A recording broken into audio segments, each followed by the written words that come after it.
الصلاۃ والسلام علیک یا رسول اللہ وعلی آلک واصحابک یا حبیب اللہ۔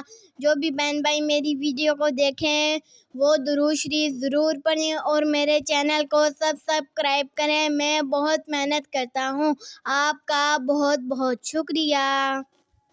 عرب کے اندر سال کے بعد عورتوں کا ایک میلہ لگتا تھا خانہ کعبہ کے پاس، صرف عورتیں اکٹھی ہوتی تھی، میلہ لگا ہوا تھا۔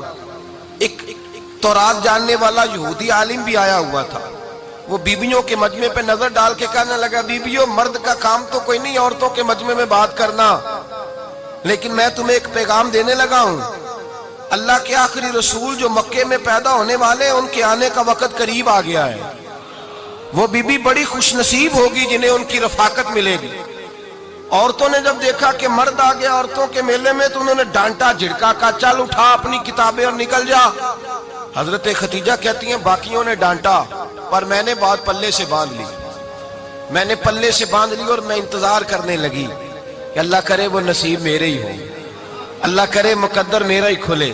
آپ فرماتی میں تسبیح پڑھتی، درود پڑھتی، میں اس زمانے میں جو اللہ کا ذکر جس طرح ہوتا تھا وہ میں شروع کرتی، اور جب فارغ ہوتی تو میں التجا کرتی کہ اللہ میرے نصیبے کھول دے۔